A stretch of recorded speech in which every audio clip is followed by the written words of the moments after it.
Hello, everybody, and welcome to a new episode of the Reputation Room. Today, I have Dennis Larsen with me. Dennis is one of those species with a long tenure in the reputation and communications space, who's always resisted the temptation of going in-house, something that we will discuss together. He brings about 30 years worth of insights as an advisor of multiple companies and in multiple industries. And not only that, he also is a board member of the European Association of Communications Directors, also known as EACD. Dennis has also a passion for teaching with a strong presence in the academia world. He and I have been in touch over the last few years, and every conversation we've had has been thoughtful, easy, and genuinely enriching, at least for me. For all these reasons, I'm sure Dennis will bring amazing perspective and spectacular insight into this podcast. Dennis, thank you for being here with me today. It's an absolute pleasure. Thank you so much, Javier, for having me. It's an absolute pleasure and looking forward to the conversation. Sounds good, Dennis. So let's get into it. So I want to start with a lighter question and something that I alluded to in my intro. How did you resist going in-house? Yeah, it never happened. I think my wife was waiting with bated breath for a moment where I would have a calmer life and more time for her and the family. But there were a few opportunities. I think one of them also involved moving to the Middle East, and we had young kids, and it just wasn't the right time. Always been interested in being on the other side, but it's just been a whirlwind, and it's been great for all these years going into different kitchens and working with the chefs to cook up something magical with them. And the nature of the work is in many client situations you have the opportunity to go quite deep and over multiple years. So I really enjoyed a combination of really exploring the best solutions for each individual situation and leveraging all those learnings from completely different sectors, different parts of the world, and it's just kept me going. And I think I'll keep doing it for some time. Probably at some point there will be another gig, but for now, this is really keeping me going strong. Good. Let's try to unpack some of those things you just said. First of all, help me picture what the world and the job of a communicator looked like in the late 90s, early 2000s. I don't want to age you or myself, yet I think the perspective can help the audience. Yeah, these were interesting times when I was starting up.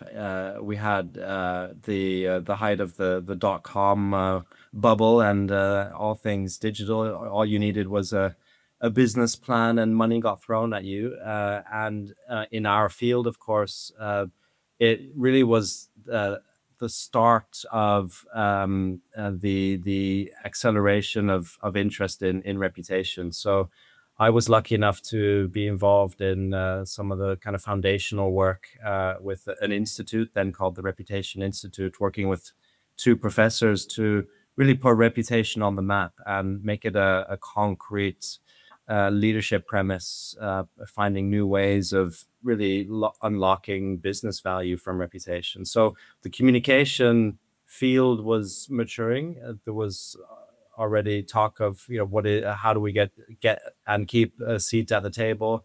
How do we elevate corporate communication as a leadership imperative and make it a really viable, valuable function for organizations? We saw a lot of focus, of course, on public affairs, on PR, the rise of all things digital, and the evolution of the function. It was, of course, also a time in which you tended to have more time, maybe more time to think, more time to produce, more time to have long conversations. I remember when I moved to London in the early 2000s, we would have long workshops with clients, offsites. The communication teams spent quite a lot of time with journalists. You had these long lunches in London. They were different times. And not to be too nostalgic, but things now, of course, are so fast, and you can hardly make a plan or strategy, and then the next day something happens and you have to react to. So it was great growing up into this field, seeing the evolution and seeing the importance of communication rising, and the recognition of the value of corporate affairs, corporate communication starting to get recognized by the C-suite as well. The world was definitely running at a much slower pace, that's for sure. And here's my anecdote about those times. I still remember how we would fax press releases. Yeah. We also had a big A3 printer. We'd be printing out in color all these big presentations. And, Exactly. it was a little bit more of a manual process. Totally. Technology has certainly changed. And do you remember Blackberries? I do. That little tactile clicking sound. Everyone was emailing around each And other. I was so proud when I got one. Very good. So let's fast forward to today, Dennis. In your view, what is the expectation of the Chief Corporate Affairs Officer today? How would you capture that? Yeah, I think it depends a little bit, of course, which industry they are in, and to a certain extent which part of the world. I think when you look at the internal expectation of their teams, which I'm sure we'll cover, it's really about making sure that they have the right people, and I see corporate affairs and corporate communication leaders in some instances struggling a little bit with calibrating teams and finding the right talent. They have evolving expectations of their teams, so that's one. I think we're seeing very capable and strong corporate affairs leaders raising the expectations of their senior leaders around the understanding and valuing the relationship between the board and corporate communications, corporate affairs, the exco and corporate communications. So I think there's an evolution there in the internal expectations.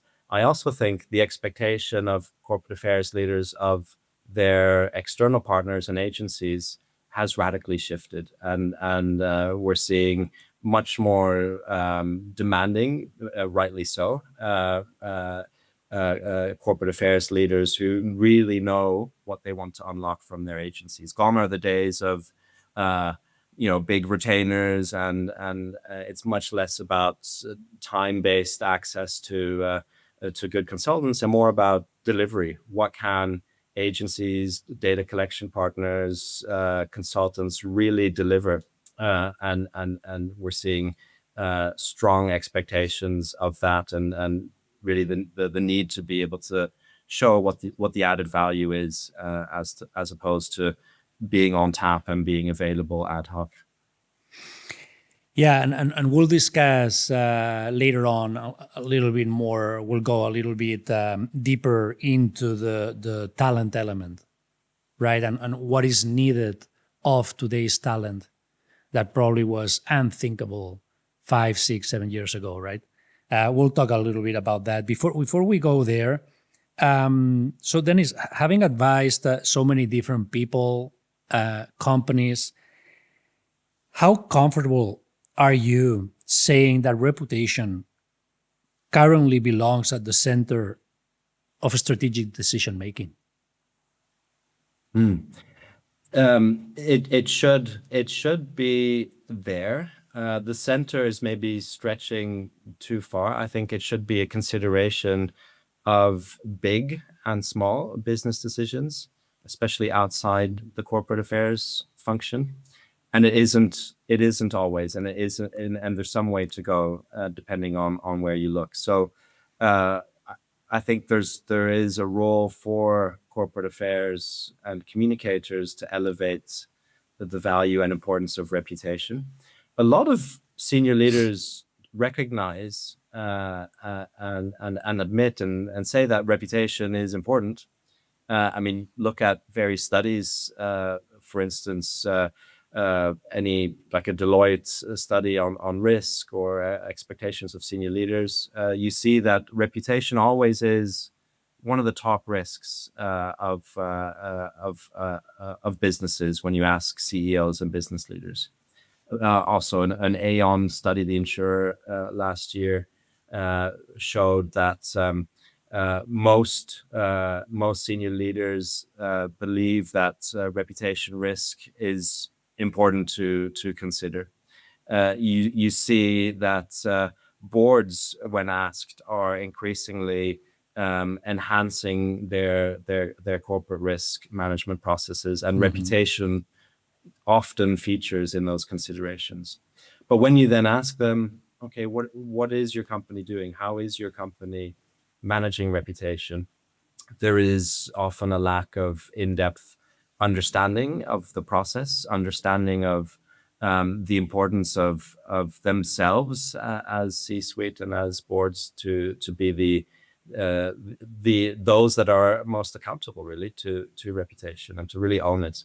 It's often pushed into corporate affairs, which isn't necessarily the right place for full accountability and ownership of reputation, because you can't communicate your way into a good reputation.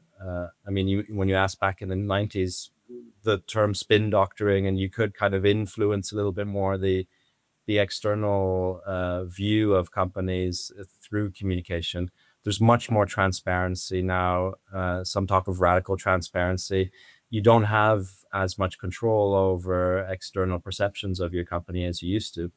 And then, of course, reputation needs to be one of the cornerstones of what the function does.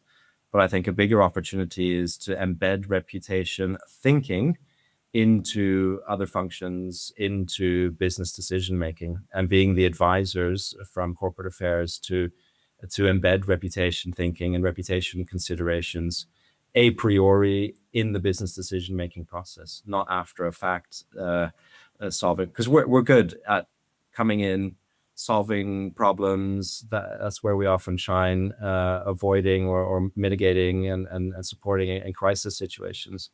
But being there earlier, being able to build reputation considerations in from an earlier perspective, both at senior levels, but also embedding reputation capability throughout the organization. It can be through culture, it can be through onboarding processes, it can be through training, but also codes of conduct, building accountability for business decisions, to really consider the reputation implications. And look, we need to recognize that we have to live with some element of reputation risk in business decisions. I don't think reputation should trump financial considerations or other considerations, but it should be part of the mix of the thinking, because we do see that if it isn't, then you don't know what risk you're taking, and you don't know how the material impacts of negative reputation hits will negatively influence the business. So I think it's all about having good intelligence to inform those better business decisions, building reputation into it. Yeah, and there's always this question that I think we all should ask, right, when making a business decision and considering the reputation implications, which is, to what extent are you willing to damage your reputation for the sake of a business benefit? Sometimes the answer is I am, but everyone needs to be on board and understand what the implications are, right? So, absolutely. And that's a conversation that happens all the time in these rooms where the decisions are being made. Let's talk real quick about this idea of governance, of reputation governance. What you're making me think is reputation, not only something that you or the company manages, but something that needs to be integrated into the fabric of the company operation. How do you do that? Yeah, there are various ways in which we see companies starting to, starting to do that effectively. One way is accountability and making sure that leaders are held accountable to their part of reputation related to their functional remit areas, the stakeholders they have more direct influence over.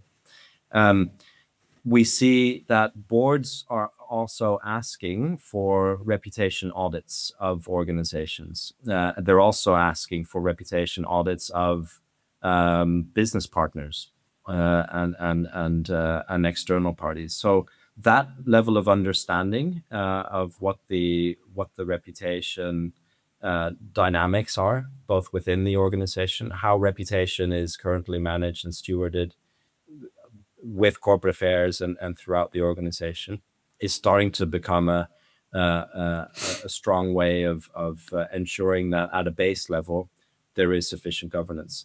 It also comes down to roles and responsibilities, being absolutely clear that reputation is everyone's responsibility, but taking it away from it being just a holistic, amorphous concept to which piece of reputation does which ELT member or ExCo member have responsibility for, and having them clearly take that responsibility, not just in a statement, but coming back regularly and assessing, how have I contributed? How have I mitigated reputation? For what business reasons have I done that? So not about an aggregate, oh, my reputation is 86, tomorrow I want it to be 90. Let's go off and run campaigns and communicate to get there. That doesn't work. So governance, on the one hand, is about understanding, doing an audit, really understanding whether the maturity and the processes and the intelligence and the capabilities are in place within the organization. That can lead to, for instance, programs around resilience training and scenario planning, and but it can also lead to building cultural programs so everyone in the organization understands their role in reputation management. But it can also take a different form. So in some organizations, large, complex industrial organizations, you see the establishment of specific committees, subcommittees to the board, or working groups, task forces solely focused on reputation, meeting maybe quarterly, maybe ad hoc when issues arise, to really understand not only where are we now, what do people think of us, that's the basic level of reputation, but really understand how are current landscapes and issues influencing business success, and then making business decisions on those. So it can be a structural, putting together a reputation committee or a brand and reputation committee, or it can be about making sure reputation is always on or regularly on the exec agenda, and at least once or twice a year on the board agenda. Then you have senior accountability and ownership. Yeah. And then into the organization, governance is about taking a ruler across, like a reputation prism across processes, protocols, for instance, the codes of conduct, the supply chain policies, human resource policies, looking at all of those from a reputation lens with solid expertise, usually with corporate affairs, and helping enhance those processes, protocols, policies. So then you're starting to build a governance system that makes sure that reputation is built into the organization and not just a lofty purpose statement in a corporate affairs department. Which takes me to this definition of what good looks like being when reputation becomes a company-wide accountability, which is a little bit counter nature because we've always been wanting and fighting to own that space. But probably success lies in again integrating that concept into the fabric of the company. So that's a super interesting and idea. it's similar to ESG sustainability. That also needs to be built into the business model. You can't just have a sustainability department and okay, that's them taking care of that. But you still need what I call stewards. The stewards of the process of understanding reputation risk. And I think that's where this function, corporate affairs, corporate comms, has the strength to do that, and that's where it should sit. But it does need to also then sit within risk. It needs to sit within capabilities. It needs to sit within the processes and policies of the wider organization. Right. So I think there still is a bit of a fight to be done in many organizations to get there. And the way to do that really differs depending on the organization and the understanding of reputation. And look, it doesn't always need to be called reputation. For instance, in Novartis, as you know, it was all about trust. How can we become more trusted? And having a clear leadership defined definition of the ambition, which is essential. So we always say with reputation, be really clear, set the ambition from leadership, not within corporate affairs. What is the reputation we think we need to have? What's our reputation ambition, which is going to allow us to attract the resources we need to succeed as a business, allow us to build a reservoir of goodwill for when crises inevitably hit. What is defining that clearly? And it's different per company. So indeed with Novartis, it was about its trust, but what then is trust? Let's define clearly what the drivers of trust are, what trust means for us, what the outcomes and impacts of working on trust are for our doctors, patients, specialists, all our stakeholders. And the drivers and dimensions are different. The core can be the same and setting that strong ambition from leadership, but then the specific dynamics of how trust or reputation then influences stakeholder decision making and thereby impacts business benefit. Those dynamics are very different depending on the audience, depending on which country you're in.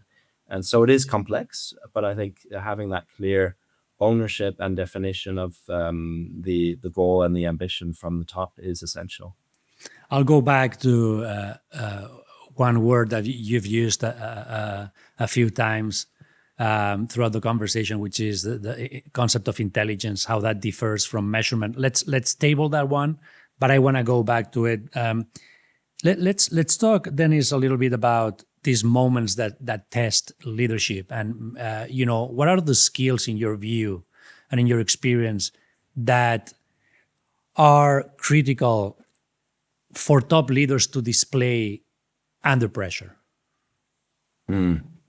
Yes, and we've all seen examples of the kinds of behaviors we don't want to see from our leaders, and the repercussions that can have for the entire organization. So I think it is also a recognition of the role of leadership, which doesn't end when you leave the company, or when you close your office door.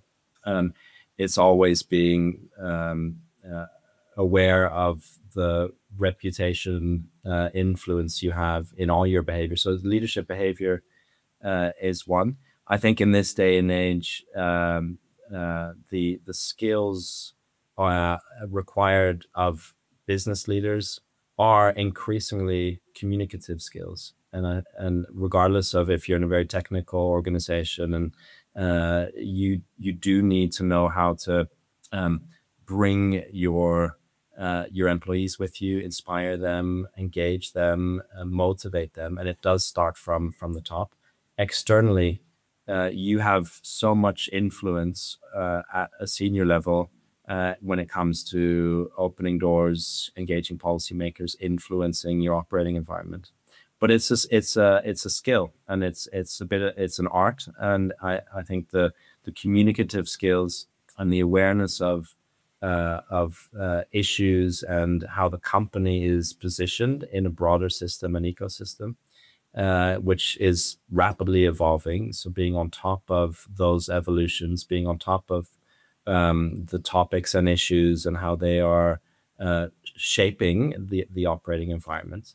And that's where I think our function, corporate affairs, can have a big role to help inform, not just about horizon scanning, but help inform senior leaders about what is at play, what are the perspectives of different audiences and stakeholders, and advise them, should we take a stance on this topic or not, based on solid evidence, and then how to do that, building really strong communicative leaders who know how to engage, know how to get out there and motivate. So I think it's a combination of that piece of intelligence and then stronger communicative skills. Let me stop you there for a second. Give me 3 words that make a good communicator. 3 traits. I'd say curiosity, agility, and insights. And I say we'll come on to talk about this, but really understanding how things are moving and how those dynamics have an impact on the organization. That's part and parcel of the nature of being a communicator, taking those cues and signals. But increasingly, we also need technical skills, digital savviness.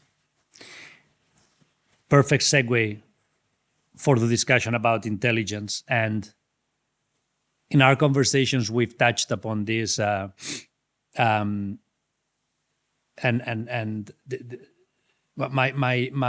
point of view is that measurement is too narrow of a concept when we think about outcomes and how do we truly think about the impact that we can make as corporate affairs professionals.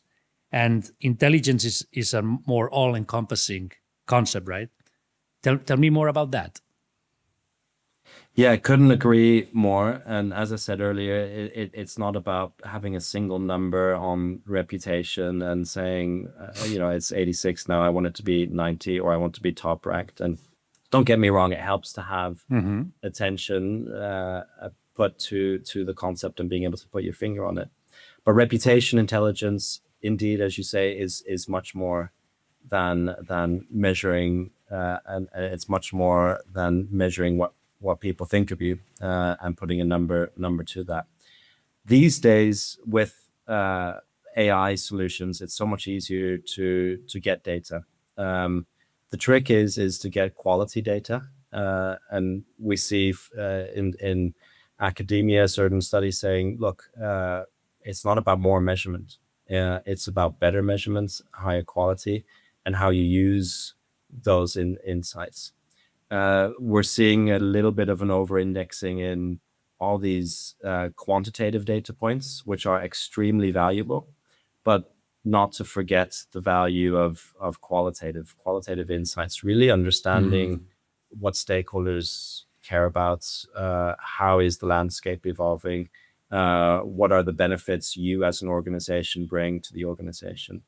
And intelligence means we're not measuring the impact of the function's success. We're gathering insights that help the function perform better. So looking at what kinds of formative and process related insights help shape the function's strategies, tactics, and ways of working, and having enough good data also to see what has worked, and do we know what the impact has been of the way we communicate and the way we engage our stakeholders. And often we're seeing an over-indexing on output metrics and what you could call vanity metrics. They're easy to gather, and there's a confusion sometimes of a categorization of output metrics that actually are seen wrongly as impact metrics. So we need much more impact metrics, really understanding what has been the impact of our work in the function, but also what is the impact of the organization's positioning, the organization's work in building reputation, in addressing those concerns that really matter to stakeholders. And a lot of the data is there. You have so many studies in organizations, sometimes too many, internal studies, perception surveys.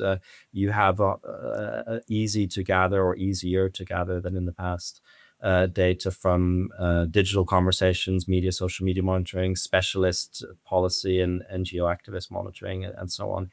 So I think it's about capturing everything that's there in a ecosystem, a data lake that works for the function's role to be the steward of reputation, to both inform its work and to check how is it having impact, but also to help it be that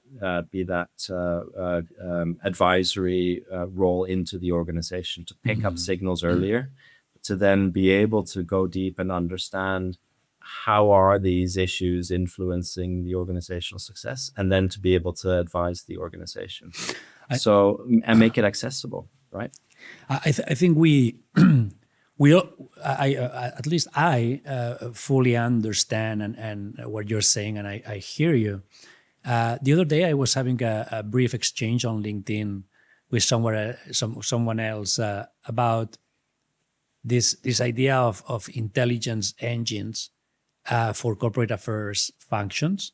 And a couple thoughts came to mind. One is, why would we not do it when in marketing or in sales, they've been doing it forever now? That's one, especially in light of the availability of data and crazy and vast amount of data that we have access to. And the other one was about courage, and the courage from these top leaders to actually prioritize and invest in true intelligence engines, right? Which is something that I believe we could see more of. With that said, Dennis, you've worked with many senior leaders from a comms, corporate affairs, and business perspective. What is the most common misunderstanding out there about the concept of reputation? I'd say that it's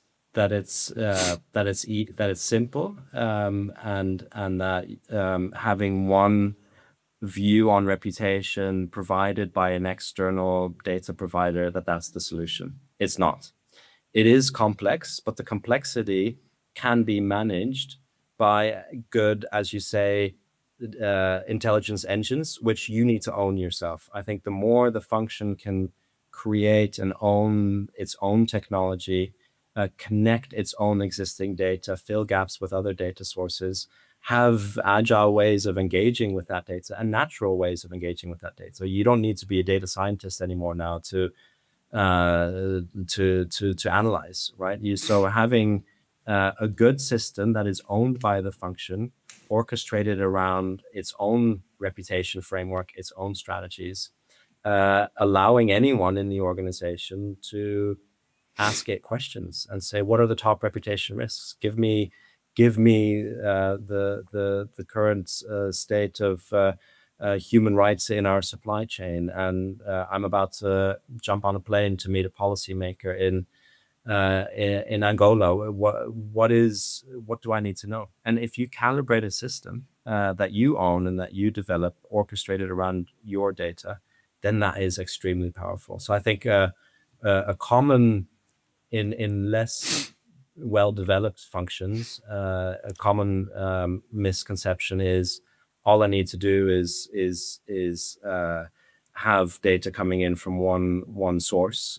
It's not enough, and then you're held hostage to an external model, often a standardized model, and it's not enough. They can be good sources, but they need to be calibrated. They need to be sweat. They need to be combined with all your own data. Then it becomes really powerful.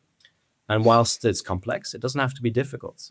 Just recognizing that complexity and daring, as you say, to actually invest properly in building your own solutions, your own engines, and your own capabilities within your function to really understand reputation dynamics. It's not about a simple standardized model where you ask your stakeholders what they think of you. It's really about building in perception data, signals detection, actual behavioral data, making this system with an AI layer that you own and control. So you know how it works. It's not a black box algorithm given to you by some external agency. It's your reputation. You don't go to a top management consultancy and ask them to give you a off-the-shelf strategy for your business, and you invest and you get proper insights and support to build that for you. Same should be the case for reputation, that you build it into your own organization properly. So yeah, it's it's the same idea as earlier, right? This full integration into the fabric of your day to day, right? Within corporate affairs and company wide, right? Dennis, you are invested and very involved in the academia world. You've been teaching for years.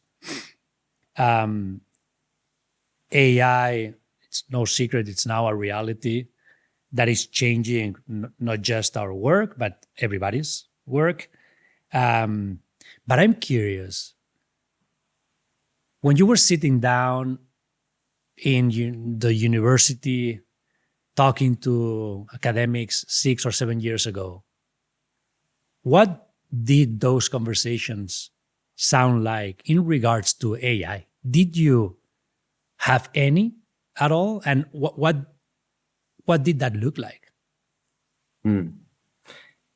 We saw quite. I mean, I've been interested in technology from an early, from the beginning, and we saw quite early on that this was going to be something. So way before any LLMs or ChatGPT existed in the public space, we recognized there is something brewing here, and we need to catch on to this. So especially in academia, but also in the consulting space, there was early interest in what is this technology going to do for business. So I did a course at MIT on AI for business. I think it was 8 years ago or so, realizing that the power of the analytical power, the power of finding solutions in multiple data sets and really understanding complex situations is just so amazing. The academic side, of course, was quite early on concerned with the ethical considerations, and we still see a lot of good discussions, necessary discussions on the ethical side of AI and on moral questions surrounding it, and that is important to follow. We do see, of course, a lot of concern in terms of validity, and so care does need to be taken when you're looking at AI from a content generation perspective and from a, is it giving us the right answers? Hence the importance for careful, tailored calibration of your own systems and tools, leveraging the technologies that are out there, but being careful as to what is it doing, how is it analyzing your data, what can I readily trust in terms of the outcomes. And very early on, before ChatGPT was launched, a lot of the conversation was indeed about the interplay between people and technology. And that really stuck with me, how important it is. I mean, there's talk of human in the loop, and it's not enough. This is a tool. It's a tool we all, and a series of tools we all will benefit greatly from. We need to do so carefully and in a considered manner, and leverage all the benefits that are there to be had, but in a way that it really unlocks benefit for the organization and minimizes risk. So I think the corporate affairs function is singularly placed to help guide and carefully support not only the usage and implementation of AI in their function, but also around the organization. Because at its core, these technologies are communicative technologies, and they're changing everything about the way people interact and communicate, the way companies interact and communicate. We need to be fully front and center in those conversations and in those processes, and guide those as corporate affairs.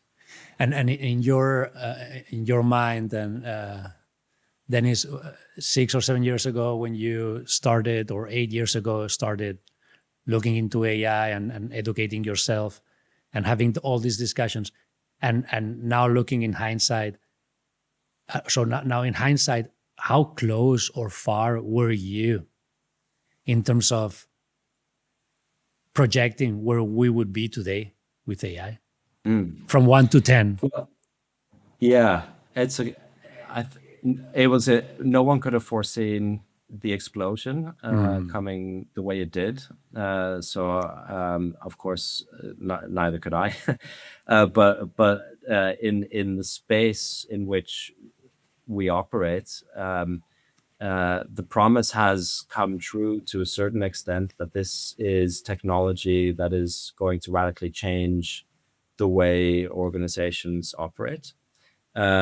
We focused quite early on in how can we leverage this technology to help us understand the world, help us analyze, and make those processes more efficient and effective. So that has come true. We didn't know early on how to invest in it, how to leverage it, until some of those early tools started emerging. And then we saw these can be calibrated in, not from a generative content production perspective only, but from a really strong analytical capability. So leveraging the right AI capabilities there. And who knows how it's going to develop, but I think it's here now. It came into the public space, but AI is through sort of an explosion, but it is much more than generative AI and LLMs. I mean, this is technology that is in various industries radically enhancing and impacting the ability to generate solutions societies need. But with mindfulness and care, I think we can help steward those processes effectively. I hope so too. I'll give you a 5 out of 10. Is that fair? Thanks. Good. So let's talk about capabilities and the capabilities of the future, right? In the context of the advent and now realization of the AI promise. When designing the corporate affairs teams of the future, in your mind, what are the 2 or 3 key capabilities that everyone should be thinking about? Well, as we're talking about AI, that has to be part of it. And we're seeing a lot of good work being done in many organizations, corporate affairs departments, in working on AI capabilities. So that has to be number one. How to use it effectively, beyond kind of sandbox curiosity, let's play around with it, but doing it properly, having proper training, proper testing, usage of it, which may mean other people, and it may mean disrupting your function a little bit before it gets disrupted. We have to be faster, more agile, quicker, and this technology will help us do so, but it might mean we need other people actually in the function. And one commentator, Professor Buhmann, who's on our advisory board and a partner at in the academic institution in corporate communication and reputation in Oslo, he wrote, corporate affairs leaders, communication leaders are increasingly becoming managers of technology over managers of people, which I thought was interesting. And I think it is indeed starting to evolve in that direction. But then making sure you have the right technology, you know how to use it, not just for analytics and data, but also for streamlining and more efficiency in the content production process, the channel optimization, everything you do as a function. So re-engineering the function with this at its core is going to be essential, which means you need other skills.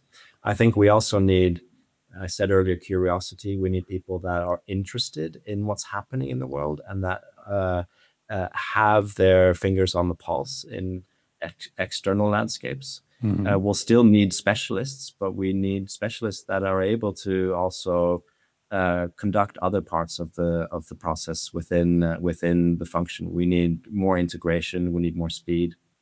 So I'd say, yeah, AI, technology, data savviness, people that are curious and are able to operate in a continuously disruptive and changing environment, both internally and externally.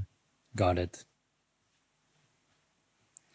And I was going to ask you about soft skills, not just the hard, AI, data savviness.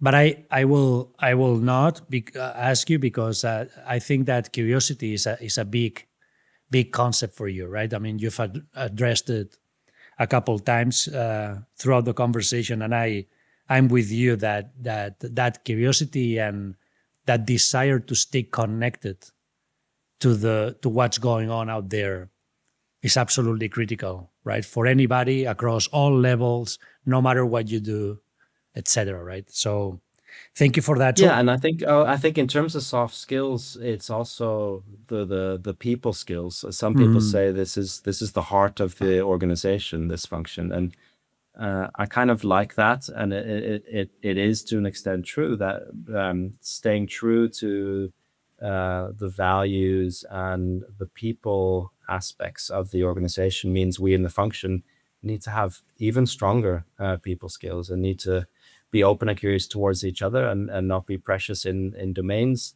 much more integrated, and show the way also for the rest of the organization, how to engage, how to communicate one-on-one. I think there will be maybe a little bit of a pendulum shift. People will want meaningful interaction as we're having now one-on-one in a world that's increasingly digital, but we're social beings. And I think that's part of the art and the hidden sauce of communicators, and I think that we need to stay true to that even as we embrace technology. Absolutely, and that balance to be struck between managing technology and managing people, right? And that's a super interesting idea.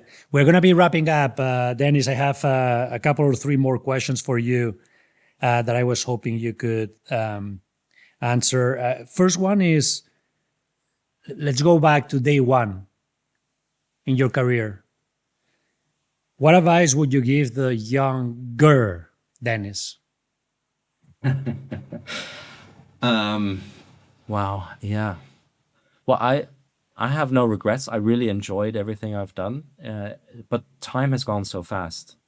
So I think my wife would agree and say, have more fun and have more time to stop and smell the roses, if you will. I mean, traveling around the world, just seeing the inside of hotel rooms and client offices was great. But if I had had more time to also enjoy, the arts culture, get into those cities and see more, because it always was quite a high pressured career, still is to an extent, but I've learned a little bit more to stop and appreciate and take time with family, friends, loved ones, and see other things. From a career perspective, I think maybe I would advise myself to dare to say no to certain things, because it was always about delivery, doing everything for clients and being there, and that's the nature of the being, which is great, and it's given me a lot of great experiences. But daring to sort of choose and say, well, maybe I need a little bit more time to invest in learning something new, going to other networking events earlier in the career, getting to know people. Also the value of strong advisors and mentors, which I'm blessed to have really great people around me, both in the business and external mentors to me, who I value immensely, and I've learned so much from and continue to do so. But I would advise myself to seek those out earlier and and build those relationships earlier, because that's extremely valuable to dare to ask, and you don't always have the answer as a consultant. So building those relationships earlier would have been even more beneficial. But look, I've had a great ride, and look forward to what's to come. Absolutely. And is there anything we haven't covered? Anything you'd like to address before we finish? No, I think we covered a lot. I'm extremely excited about the state the concept of reputation is in, and I see opportunities for where it can go with mindful use of technology and data, but really mindful and thoughtful considerations of the complexities of it. I really hope that corporate affairs leaders succeed in ensuring that their leaders take it even more seriously, and that they truly are the advisors in all of those considerations. And I continue to fight the good fight for reputation, done in a strategic, mindful way. And I think there is in some corners a reputation problem for the concept of reputation, where it's not understood in that strategic, complex way that it actually is. And you see two simple solutions, right? Putting $1 value on reputation, putting one number on reputation.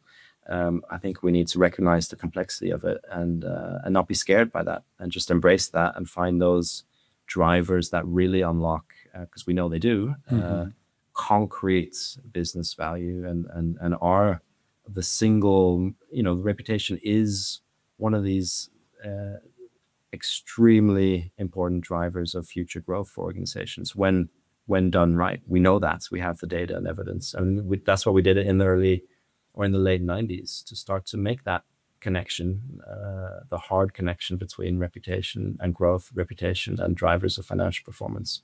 But it has to be done carefully within each organization with proper data and proper analytics. Fully agree. Before I let you go, how do people find you? LinkedIn is always there.